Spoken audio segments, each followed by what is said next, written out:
In Fullmetal Alchemist, alchemists can use circles and symbols to transmute elements. In Python, we can do the same thing by declaring variables. First, we create the variable. We create a variable named element, and we're going to assign it to a string. We're going to name that string iron. We're then going to use a print function, print, with the f string, which allows us to print variables very easily. We can type in the word element, and when this prints out, it will print out element and iron. You run it, now we have element iron. We can actually then take the same variable and assign gold to it and print out the same exact way.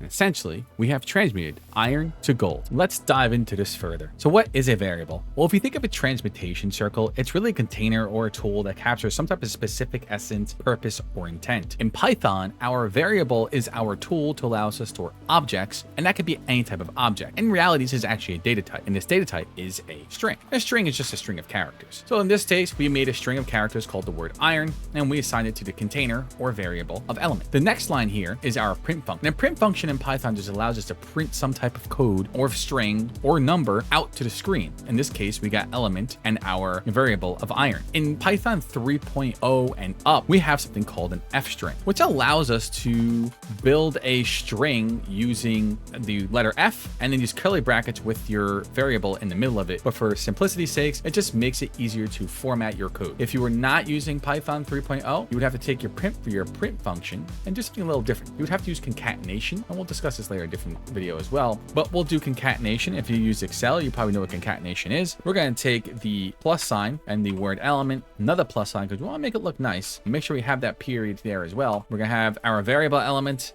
and then our period. We'll hit run, and if you see, we get the same results. And we can do this for the same thing. This is Python 2.0. You can do the same thing down here, and you get gold. And this is us just taking our same element variable and assigning or creating a new object in here, our new string of gold, and reprinting it. And because we changed the type or transmuted the iron to gold, that's why we get the element of gold. Hope you found this helpful. If you enjoyed this content and want more, make sure you hit the subscribe button, like, and leave a comment below. We can discuss more Python in depth. I thank you all for checking this out. I'll see you in the next video. Peace out, alchemists.